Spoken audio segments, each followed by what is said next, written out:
Pretty amazing. They're so great. Well, Helios going for that Doran's Blade Elise start that is making waves here in Korea. Watch going for boots, so he'll be running around the map stealing buffs. That's what Nunu does. Like a jerk. It's his new job, like a jerk. Jerk Nunu. Looking all smug in his character portrait. You gotta love the Oscar the Grouch Nunu skin, though. You know, I feel like they should make a skin, but keep it exactly the same, only just put a little, like, evil villain mustache on him, you know? One of the little snidely whiplash type things. That's the only change you need to make, and just call it Eviler Nunu. Uh-oh. Hey. Lust Boy, there he goes, clearing out. By himself, though. I really like the choice of the Vision Ward. That's right. And they could draw someone down here. Ooh, Expression. Oh, Expression needs to be very careful. Not going into River. Wisely. Yeah, he hasn't taken a skill yet either, so he'll be able to slow if he needs to. He needs to be careful swinging that lantern around above his head. If it drops on his back, that could be very uncomfortable. No. Oh, they want that blue buff. They want it bad. Well, they were trying to get that blue buff advantage onto Yorick so he could just spam ghouls and keep the turret nice and healthy. Yep. Not going to happen, though. However, immediately we do see Watch heading over to take the blue buff. And look at this, Twitch! Oh, man, they catch Ambition! Oh, they get his flash! They get a flash from that! The first blood for Prey! The sword has been unsheathed. And that is such a manner move against Ambition. Yeah, he is known for dying before 6, and they're taking advantage. They know their opponents so well. NaJin sword coming in with the crazy ambush, that was just not careful enough from Ambition. He should have known that if he couldn't see that Twitch in the top lane, that something was amiss, and he fell right for the bait. So cool. And look at that. They've got first blood on Twitch. They've got that extra gold. He's going to have a pretty good buy when he goes back for the first time. And Ambition now doesn't have his flash. He's going to be such a smart level 1. Yeah. From NaJin sword. Yeah, really clever. They did have Song and Prey use both flashes. So, you know, maybe this is something that Helios wants to take advantage of later. You know, this kind of explains part of the Zed ban as well. Yeah. Because Living Shadow, if he had it up, it would not work against Zed. Exactly. If he had Living Shadow and Flash, he would have been more slippery, harder to take down. We saw that big grin on Watch's face before the game, and they had this planned right from the start. Watch. That Lizard's like, you ate my friend. There's nothing you can do. He just rotates immediately to help out with this turret. Yeah, he has to stick around there a little bit. The poke from Captain Jack is going to be pretty good, and the range combined with a little bit of extra magic damage from the Nami E is going to help with the poking. Yeah, Yorick just has such good sustain, though, that it's very true. Really difficult to push him out of lane. I'm interested to see how much the tier nerfs will affect Yorick play. Because I like seeing the Yorick here in Korea now. Yeah. And he's a tier-dependent champion, of course. Like so many others that are popular in the broken tier meta of patch 3.8. We are going to see a lot of changes after that patch comes through. This is actually going to be really interesting. Oh yeah, because all the tier champions got so strong due to the power of tiers. So it's going to be a major probably swing in the metagame. Yep. There's going to be lots of tears shed for tears. That's right. But oh well, it was a little bit too strong. It is a little bit too strong. Yes. I will agree. Yes, it is. Helios. Along came a spider and laned right beside her. And look at this Song just totally zoning Ambition out right now, being a total bully, has that level advantage. Has that really super early tier now too. Yeah, he just took advantage of that assist, went back very early to pick up tier. Smart move there. Indeed, he's also got a Ruby Crystal on top of that as well, so just no way that Ambition can stand up to him right now. And that turret at about half health, despite the fact that Helios and Expression or a Watch rather and Expression trying to defend it. It's getting very low. Nice ebb and flow, man, got all the bounces on that one. And Prey and Kane having a bit of a tough time actually dealing damage to this turret up in the top lane. Of course, That Nami Kog'Maw lane, the range on it going to be quite useful for just getting a few pokes in with Bio-Arcane Barrage every wave. Yeah. Twitch going to be slightly harder to do the same thing. So let us talk about team comps a little bit. Okay, it's time. So it's Blaze. Okay. They've got Kennen, so they're going to split push. That's very predictable of Blaze. And then they've got this Kog'Maw pretty much just to poke down turrets. The thing about Blaze is their versatility in terms of champion picks may not be huge, but they always pick very versatile compositions. They can put them together in interesting ways. Ooh, some fighting going on here. Watch trying to come in, trying to catch Captain Jack with that snowball. He does. They're chasing after Lustboy now. That was a bit of weird target calling right there. I was going to say, they nearly had Captain Jack, but here we go again. Nice Aqua Prison, though, keeps Expression at bay, but Captain Jack getting slowed a little bit. That ghoul being very annoying, but he's still trading decently. And ebb and flow, I mean, Nami's going to have a lot of sustain. Her mana's getting a little bit low now, but doing okay overall. So, with the composition that CJ has, they'll be able to split push, right? Yeah. They've got great disengage with Orianna, Elise, Kog'Maw, and Nami for a 4-1 split. And, of course, they're going to be able to team fight in the late game with all the utility, and Captain Jack doing immense damage as Kog'Maw. So, good all-around comp. They can 5v5, they can split push, they're golden. However, NaJin Sword does have that better 5v5 just because reviving Rise or Twitch or making double Twitch is going to be extremely dangerous late. Yeah, and the Blood Boil as well. So ultimately, it's going either to take very perfect ults from Orianna and Kennen in order for them to win a 5v5. I don't think they're probably going to get those ults, but that's kind of the deal here. Now, NaJin Sword, low engage. They're going to have engage issues that aren't flash crescendo. So they may have a little bit of an issue forcing a fight. Still very cool compositions from both teams. This is going to be a good game. I can tell. I'm going to make the prediction. And Flame already winning in CS naturally, of course, as a ranged champion. And the turret is down. The rotation is incoming. And we'll have to see how NaJin Sword reacts. Are they going to go for an early dragon here? Maybe a bit risky because of all the CC at 6 that CJ Blaze has. And NaJin Sword used to love the early dragon plays. I mean, they don't really have the option with Rumble anymore, but they certainly do enjoy that style of play. Absolutely do. They really do and have relied on dragon timings. Yeah. And they have built compositions around those timings in the past.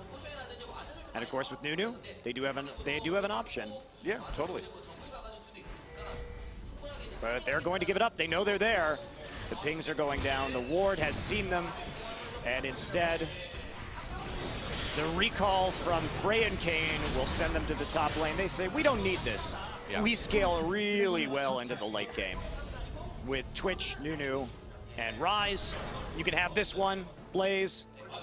We're not that far behind with that first blood, only 700 gold back. Enjoy your gold lead while it lasts. They're kind of trying to say here. Especially with how far Song is up in terms of CS right now. That's a big difference. Wow, yeah. No kidding. Already has that catalyst as well. That early death on Ambition really set them back. Smart move. Well, they identified a point of weakness on Blaze and really did a great job exploiting it. I'm really watching Flame closely now. He's still defending that turret. He's done a very good job, already up to nearly 50 CS. Doing some great 1v2, and look at this, Lustboy and Captain Jack coming up to that top lane. They're going to 3-man it. Helios. Oh, but here comes Helios. It could be a 4v3. Tidal Wave comes in very late. They do catch Frey, but just he's invisible, follow-up. That's right, yeah. Very nice disengage using the speed. That's a long cooldown, too, from Lustboy. They're not going to have that one for a while. It's worth it, though, if they can save the turret. Oh, yeah. It's true. And there we go. A huge minion wave in the bot lane is going to draw Ambition like a moth to a flame. That's an Ambition to farm. As we know, Flame and Ambition, the ultimate empty lane moths. That's right. They've grown a nice crop of minions this year. A field of minions. That's how they get them, though, you know. Although I have to say that if I had to pick one moth to the flame, it would have been Dade from the finals of Champion Spring, except he was a really deadly moth. I would pick Butterfly Kog'Maw. I think that's the most moth-like of anything in League of Legends. So they're doing a good job keeping the lane pressure on. They have evened up turrets. Yeah. So, I mean, gotta hand it to Black Sword. They're confident enough in their scaling that they're not going to pull the MVP ozone. They're not going for those early assassinations. They're not trying to punish the empty lane farming. They say, you're gonna empty lane farm, you're just gonna sit back, play for the late game. Well, guess what? We're gonna do that too, except we have Yorick and Nunu, which might well work out for them. You know, it is interesting that we're seeing a lot of these more late game oriented team compositions from teams in Korea, and in this situation where they both go for it, you can kind of just be like, all right, well, actually ours is a little bit better in the team fight in the end, so we're just gonna play for the late game, even though we know their team is geared for that as well. We think our team is better. Right, and you can match that split pushing Kennen with a Rise if you have to. Nobody has teleport. So there's not going to be any kind of shenanigans coming down, because even if they send Rise to split push, they have enough counter initiate with Nunu, Absolute Zero, Crescendo. They can get it, and they're just grouping up. They're taking turrets with Blood Boil. This is what you have to do with Nunu. It's one of his strengths right now. They do have that 3v3, so it's not going to be all that easy. They've got the wave clear. Well, Lustboy isn't there to disengage right now. Yeah, Captain Jack, well, Kog'Maw not with a lot of, well, any escape options really other than his flash, which is still up, but he does need to be a bit careful. Really, actually, I'm surprised that they're not terribly well warded, but they do know where everybody is. That's the thing, I guess. Yeah, this is all about turret control right now. You're right. But they're not going to be able to go in onto that tri-lane in bot right now for Sword because of the Crescendo. It's pretty risky. They may be, are they sending Captain Jack down to bot lane as well? He's at the fountain. Started to make a move in that direction on the minimap, but not quite. Meanwhile, Expression rotates in the mid. Trying to defend that turret from Ambition. Expression, you know, he's been farming okay, but look at this Flame starting to pull a bit of a CS lead again. And while that, you know, there are different scenarios in this game that's causing that, it's still, you see that and you're like, well, this is Flame. All right, so recall goes down, but you'll notice NaJin Black Sword is the team on the offensive right now. It's very important in League of Legends to be the one forcing reactions out of your opponent as opposed to the other way around. It's just strategically, in any game ever, pretty much a more powerful position. And that's what they're doing. They're the ones dictating which lanes get pushed right now, where CJ Blaze is going to go. Captain Jack. They catch him. The tidal wave gets dodged. Absolute Zero slows him down enough. And Prey gets his second kill of the game. Lustboy trying to escape. He'll make it. Wow. But even with that tidal wave, they just were not letting Captain Jack get out of that one. Captain Jack, horrible positioning right there. Kane didn't even have to flash for that Crescendo. Literally, Kog'Maw just walked into Sona with the Crescendo off cooldown. Sadly, we've kind of come to expect that type of thing from Captain Jack. I hate to say it, but it's true. This is an issue that they dealt with, that they struggled with even all last season. Now, that didn't stop them from getting to the finals.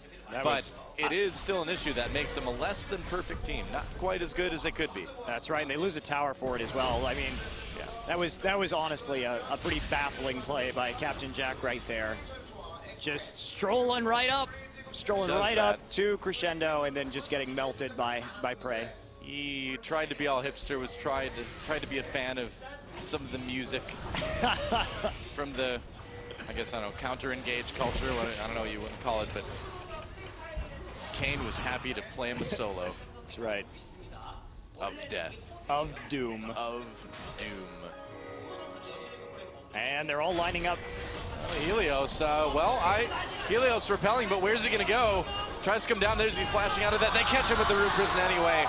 Helios just kind of was in the wrong place at the wrong time there. Whoops. CJ Blaze making a lot of positional errors right now, and that's going to cost him. It cost him a turret before, and it's going to cost him a dragon now. Wow. Well, there you go. Dragon not getting stolen by Captain Jack. Captain Jack fortunate that Crescendo was on cooldown. Yeah. I guess so. Not quite as fortunate knowing that the last time it was off cooldown, it killed him. He'll take solace where he can find it. I guess so. It's the silver lining. I mean, Captain Jack's really a glass is half full kind of guy, isn't he? He is ever the optimist. Oh, yeah.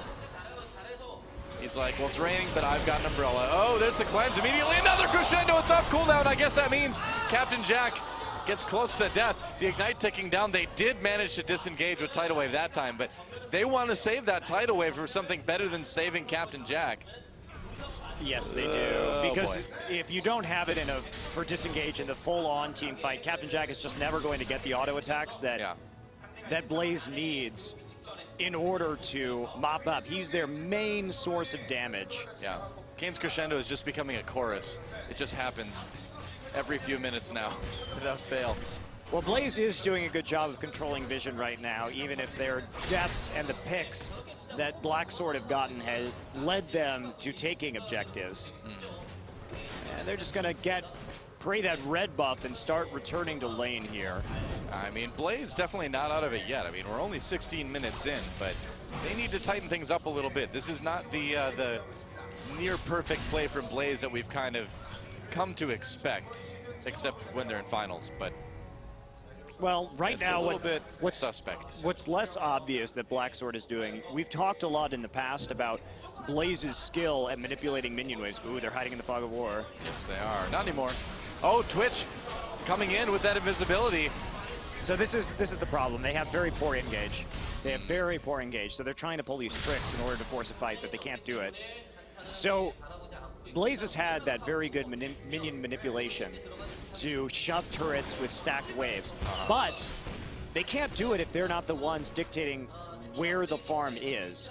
And Black Sword, something that's not obvious is they've been really aggressively shoving the lanes so that Blaze isn't getting the opportunity to do that. Yeah. And so we have right now Black Sword very comfortably in the driver's seat of this game. Very comfortably.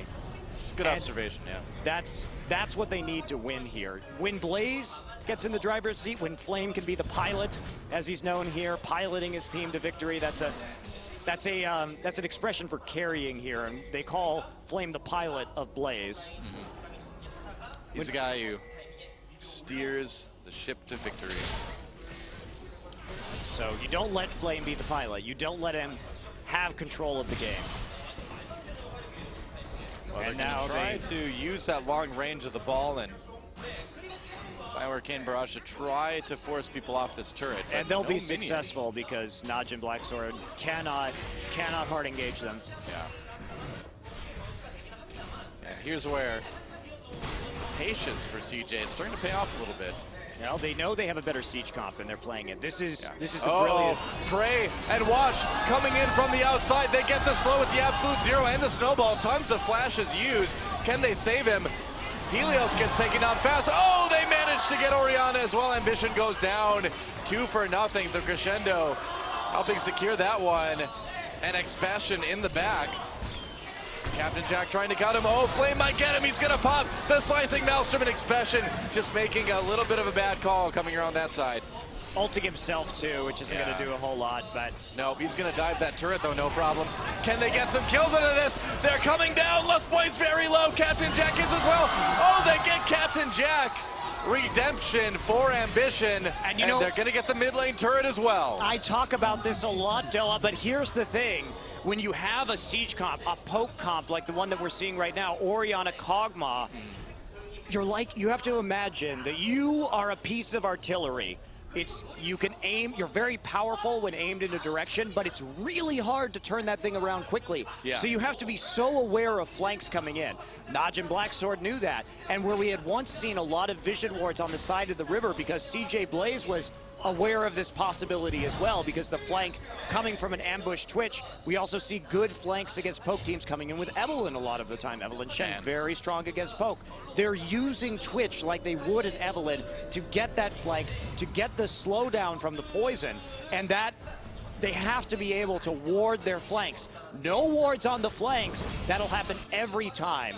Ever the innovators. That was very smart of Black Sword, to use a Twitch like you would in Evelynn against a poke comp to break the siege. You know, and not only that is you get to not use Evelynn, then you can put a Nunu in there as well, which offers, you know, just as many ganking possibilities and the slows you get back and behind the blood with absolute zero. Exactly. Yeah, that's really dangerous. And really brilliant. Here's the back and forth we saw. So Kane picks up an Oracle, and they had those lines of vision wards because they wanted to see siege mid. Blaze wanted to siege mid, and they knew of the possibility of that Twitch flank. So Kayn picks up oracles, clears the vision wards, and then they flank. Oh, so Helios. smart. Helios was, oh man. They nearly caught him. Crescendo was not up. It was literally 1 second away when Kayn popped out of that brush, and Helios is just a little bit too far away to use it. And you can see now Black Sword with the vision wards spamming. Yeah. Everybody's got one. They need that vision. They need that vision, and more importantly, they need to make sure that CJ Blaze doesn't have vision wards so they can flank. Found him. Twitch is invisible. They do slow down Captain Jack. Can they catch him? Low health already. There's the power cord. Not enough. A huge tidal wave, but Flame coming in with no support. Helios trying to get some executes done, but can he do it? He gets Kayn. That's it. Song coming in, the Acathian surprise, not picking the kill. Song getting one, a double kill for Prey as well. And Song cleaning up on the rise. An ace for NaJin Sword, and that is how terrifying this Yorick Twitch Nunu comp is with Rise as well. The Rise Resurrection able to chase down people and do a ridiculous amount of damage. Gonna get a free dragon out of this as well. NaJin Sword suddenly 5k gold up on their aced opponents, CJ Entis Blaze. That was a mistake by Blaze. They shouldn't have engaged that. Yeah. They just lost Captain Jack too fast. And, well, I mean, Captain Jack got hit by the Blade of the Ruined King right there, nearly annihilated instantly. They have a good disengage right here, but Flame just can't get into the back line with the Slicing Maelstrom. Helios manages to take out Kayn, but it's a pretty Pyrrhic victory as Song able to rise from the dead. Rise from your grave. And take out Lustboy under the turret. So yeah, and if you're Blaze right now, you have to ask yourself, what can we do? We're down in gold, we're down in turrets, we're down in kills. They're going to be able to buy more oracles and vision wards than us. They will win the 5v5 engages. We can't siege because if they have more vision wards, then they'll just flank us with Twitch and Nunu. Right. It's a terrifying situation. They can't really split right push because Song is an absolute monster right now. He's a beast. Coming back from the dead, he's an altered beast. That's a Sega Genesis reference right there. That's a little bit old. All right, well, the mid turret is going to go down. CJ is going to get that, but they need to regain that vision. Yeah, and Kennen is so vulnerable to flanks in general because the fewer people that Slicing Maelstrom hits, and so is Orianna, the fewer people the Shockwave hits, just the worse it is. And you have champions like Rise and Twitch that are more versatile in their damage. They can do AoE or they can do a lot of single target damage. They don't really care. NaJin Sword really wants to fight again. NaJin Sword just taking a page out of MVP Ozone's book. This was very smart of them. If anybody wrote a guide on how to beat CJ Blaze, it's going to be MVP Ozone. So yeah, it's true. That's a good guide to bring up if you want to win. And now they're just trying to set up a pick. That's all they can do now. And, you know, to their credit, there's no vision in that part of the jungle. And they do have some vision on the NaJin side. So they can do such a fast Baron right now. They're going to try. Nope, they're just going to bait. They're going to bait. I think they're playing it really safe. They know how important it is for them to win a game. They're like, all right, we've got a gigantic lead now. Oh, that was very close. Nearly had that ball on top of him. Could have used the Shockwave, but not going up. They do catch Helios, so there's the pick. Rune Prison, and he's going to try to come down on the back, but he's not going to be able to get away. He draws them away and from the rest of his team. But free Baron. I would say so. They're going to clear out wards. They're going to play it safe. Expression hiding in that bush. They don't see him there. Last point. Oh, a gigantic crescendo. Meanwhile, Captain Jack gets taken. Expression comes over the wall to drive him away from the fight. No damage coming out from CJ Blaze at all in that fight. I feel like the story of this game is CJ Blaze face check to crescendo. Yeah. I mean, they got baited so hard on that Baron right there. Kayn having the easiest press R game of his life tonight. He's like, well, what do I use my flash for now? I mean, I guess maybe I'll jump over a wall for fun at some point, but it's like, I don't know. I'll go a little bit into the fountain at the end, I'll flash back out. That's what I'll do. I mean, this is so scary against Blaze because Blaze is floundering because they just don't know what to do right now. Yeah. Do you split push? No, you're worse at it. Do you team fight? No, you're worse at it. Do you siege? You can't afford the necessary wards. When a Blaze in drowns, order that to, just doesn't sound right. Yeah, you can't afford the wards to prevent the flank. Yeah. Props to Sword for this composition and for playing This it is so cool. as well as they have. The Twitch pick was so smart. And it was so deceptive, too, because Prey has been playing Twitch for so long, and he's never played Twitch like this. Yeah, that Twitch flank is like some next level. It would have been too obvious, with something like Evelyn. I'm going to say it. Sword is back. I hope so. Sword is back. I'm a little bit tentative because this is only game one. And yes, they can be a bit streaky sometimes, but this game right here, this is the NaJin sword that won Champions Winter. This is the sword that we know and love. This is why I love League of Legends, Doa, to see this kind of stuff. Yeah. The players using these innovative tactics, these innovative compositions, and taking champions we've seen so many times and finding a new and fresh way. Well, I just love it when you see something and you're like, you could do that? Yeah. Like, you could do that way? That's incredible. Lots of CDR on Expression they're showing us. All right, so CJ Blaze kind of just hanging out at home, not really wanting to go out of their base too far, and can't blame him. They have a reason to be antisocial right now. Yeah, they can't do anything. Yeah. Prey coming in again. Oh, he's going to go into Helios, putting a lot of damage in there. Doesn't get hit with the Cocoon. Prey is just on another level right now. Man, oh, there's the flash crescendo. He catches Captain Jack again. Are you serious? And that's just going to be in a nice shockwave, but no follow-up at all. A double kill already for Song.